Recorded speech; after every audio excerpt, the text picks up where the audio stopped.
Hello student, I hope you all are fine. I am Dipti Bansal, your computer teacher.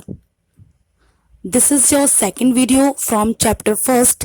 In previous video, we have studied about computer ethics, cyber threats such as virus, Trojan horse and worms, and how we can prevent our system from threats. Now let's start further. So student, our first topic from this video is spyware और adware. अगर हम spyware के name पे ध्यान दें या spyware के name को अगर हम डिवाइड करें तो इसमें एक वर्ड छिपा है स्पाई. स्पाई मीन्स होता है जासूस. तो स्पाईवेयर एक ऐसा मैलवेयर है जो किसी कंप्यूटर में यूजर की परमिशन के बिना इंस्टॉल हो जाता है और फिर सीक्रेटली यूजर के सिस्टम की सारी इंफॉर्मेशन अपनी ऑनर को देता रहता है. स्पाईवेयर यूजर के सिस्टम में उसके की स्टॉक्स को मॉनिटर करता है कि कैसे मतलब पासवर्ड एंटर करते हुए यूजर किस किस कीज को प्रेस करता है. इन सबको वो मॉनिटर करता है और जाके इन इंफॉर्मेशन को अपने ऑनर को दे देता है. इसके अलावा कि मतलब कोई भी कॉन्फिडेंशियल इंफॉर्मेशन अगर हमारे सिस्टम में मिलती है स्पाईवेयर को तो वो उसका स्क्रीनशॉट्स लेकर भी अपने ऑनर को सेंड कर देता है. ये बहुत डेंजरस होता है हमारे सिस्टम के लिए. तो हमारे लिए ये मस्ट है कि हम अपने सिस्टम को स्पाईवेयर से प्रोटेक्ट करें. So now we read how we can protect our system from spyware. तो उसका फर्स्ट है कि इफेक्टिव स्पाईवेयर डिटेक्टिव सॉफ्टवेयर को इंस्टॉल करना कि जिससे अगर हमारे सिस्टम में स्पाईवेयर आ भी जाता है तो वो सॉफ्टवेयर उसको इजीली डिटेक्ट करके रिमूव कर दे. या सेकंड कि हमें अपने ऑपरेटिंग सिस्टम्स और ब्राउजर्स को रेगुलरली अपडेट करते रहना चाहिए.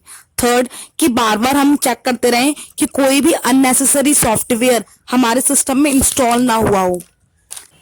फ्री सॉफ्टवेयर गेम्स ऐसे डाउनलोड करते समय हमें ज़्यादा केयरफुल रहना चाहिए. वार्निंग मैसेज को हमें ज़्यादा केयरफुली हैंडल करना चाहिए. अगर हम इन सब प्रोटेक्शंस रूल्स को फॉलो करते हैं तो हम अपने सिस्टम को स्पाईवेयर से बचा सकते हैं. Our next topic is spam. Spam किसी पर्सन को एक ही टॉपिक पर बार बार मैसेज को भेजना स्पैमिंग कहलाता है. The main objective of spamming is to steal the information from the user computer. Spamming सबसे ज्यादा ईमेल, फेसबुक और व्हाट्सएप के थ्रू होती है.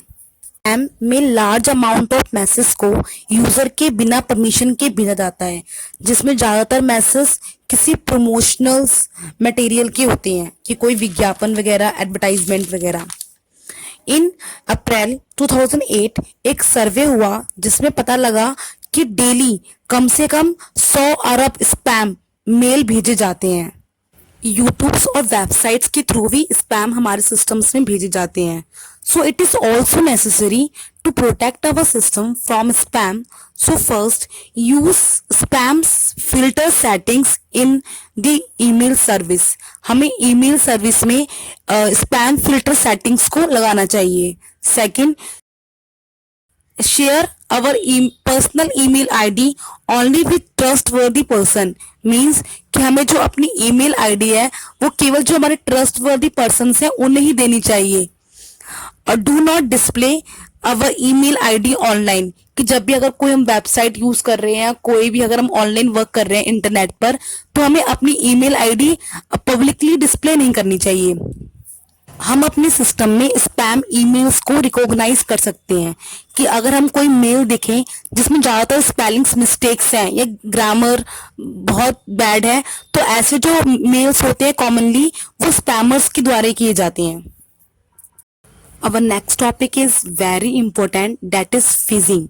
फिशिंग जैसे फिश को पकड़ने के लिए जाल फेंका जाता है उसी तरह लोगों के credit card, bank information, password या कॉन्फिडेंशियल इंफॉर्मेशन को चुराने के लिए साइबर अपराधी लोगों के ईमेल, फेसबुक पर एक लिंक भेजता है और हमको ऐसा फील कराया जाता है कि यह लिंक किसी रेपुटेड कंपनी या ट्रस्टवर्दी वेबसाइट से भेजा गया है. साइबर फ्रॉड पर्सन हमें इस लिंक पर क्लिक करने को कहते हैं और हमारी सारी कॉन्फिडेंशियल इंफॉर्मेशन हमें अपने जाल में फंसाकर ले लेते हैं.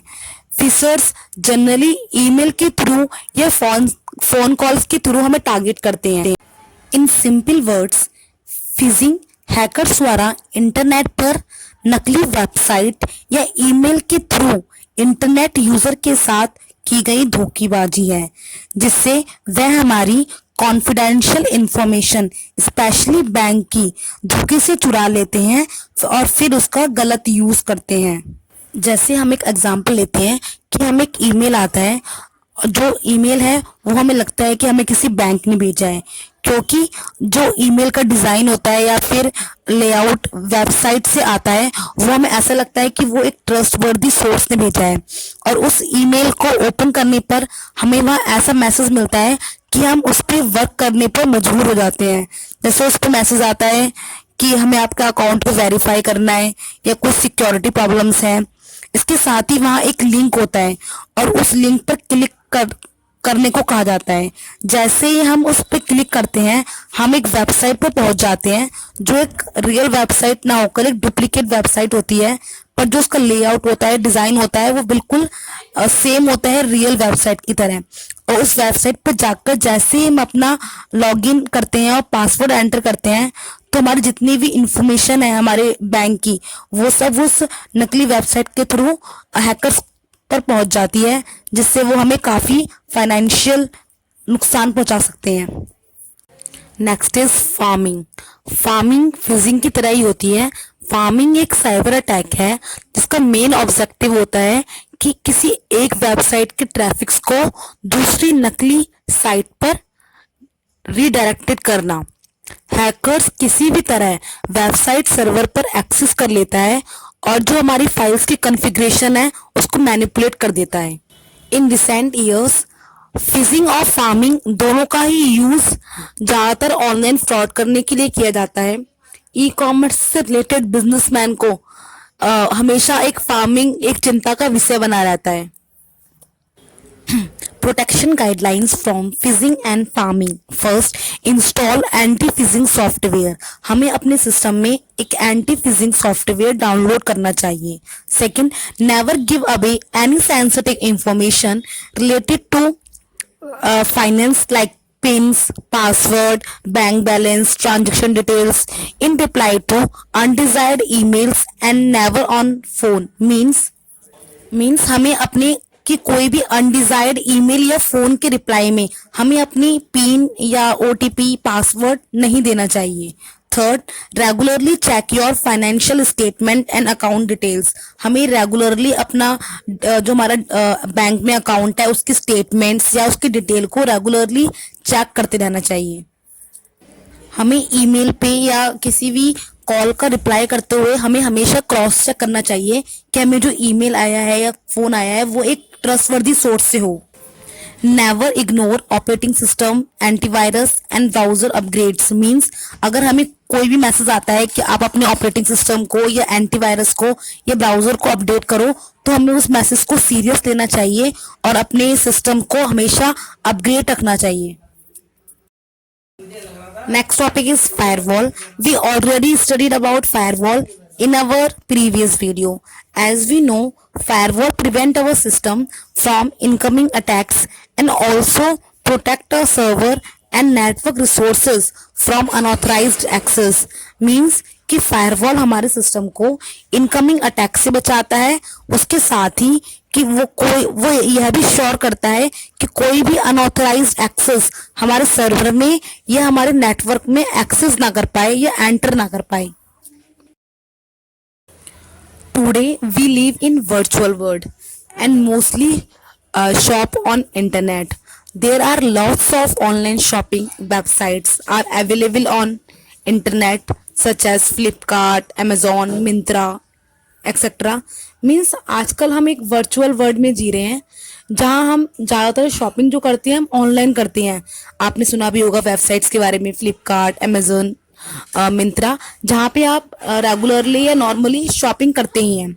स्कैमर्स यूजर्स को ऑनलाइन गैम्बलिंग, लॉटरी या गेम्स के थ्रू जल्दी अमीर बनने का लालच देते हैं और उन्हें एक लिंक पर क्लिक करने के लिए अट्रैक्ट करते हैं, और जैसे ही हम उनका ऑफर एक्सेप्ट करते हैं और उस लिंक पर क्लिक करते हैं लिंक पर क्लिक करते ही वहां पे हम अपनी जितनी भी हमारी बैंक से रिलेटेड कॉन्फिडेंशियल इंफॉर्मेशन है, जैसे पिन, पासवर्ड, ओटीपी, हम उनको दे बैठते हैं, जिससे बाद में हमें फाइनेंशियल क्रैशेस का सामना करना पड़ता है। तो ये भी जरूरी है कि हम अपने आप को इंटरनेट फ्रॉड और स्कैम से प्रोटेक्ट करें। तो उसके लिए हमें कभी भी ऐसे ऑफर्स के लिए इम्पल्सिव नहीं रहना चाहिए। मतलब ऐसा नहीं है कि हमें जब भी ऑफर्स मिले हम उसी टाइम उसको एक्सेप्ट कर लें। हमें उसके बारे में अच्छे से पढ़ना चाहिए, डिटेल नॉलेज लेनी चाहिए कि ये क्या है, कैसा है, किस सोर्स ने भेजा है, क्या ये ट्रस्टवर्दी सोर्स है या नहीं है। उसके बाद ही हमें एक्शन लेना चाहिए। कभी भी हमें ऐसे ऑफर्स आते हैं लॉटरीज के या गैम्बलिंग वगैरह के, तो हमें पूछना चाहिए अपने आप से भी, क्या do I really need it, क्या मुझे इसकी जरूरत है, या डज इट रियली कंसर्न मी, कि जो मुझे लॉटरी वगैरह भेज रहे हैं क्या ये मेरे बारे में इतना क्यों कंसर्न कर रहे हैं कि मुझे बोल रहे हैं कि आप हजारों कमाएं, ये सब कमाएं। तो मतलब हमें उसका एक ये भी सोचना चाहिए कि अगर ऐसा नहीं हुआ, अगर ये गलत निकला तो उससे मुझे क्या क्या हार्म हो सकते हैं। तो हमें मतलब पॉजिटिव और नेगेटिव दोनों को सोच के चलना चाहिए। थर्ड, कि हमें कोई भी डोनेशन, अगर कोई भी इंडिविजुअल आपसे डोनेशन मांग रहा है कि मेरी बहन बीमार है, हो सकता है कि वो सही भी हो पर क्या पता वो गलत भी हो, तो उसके बारे में भी आपको एक इंक्वायरी करनी चाहिए। Our next topic is cyberbullying, which is also very important, especially for youth minds. Cyberbullying, आपने सबके बारे में सुना भी होगा। साइबर मतलब ऑनलाइन या इंटरनेट पर, बुलिंग मतलब परेशान करना। So this is cyber bullying. किसी को भी इंटरनेट पर डराना या हैरिश करना साइबर बुलिंग कहलाता है।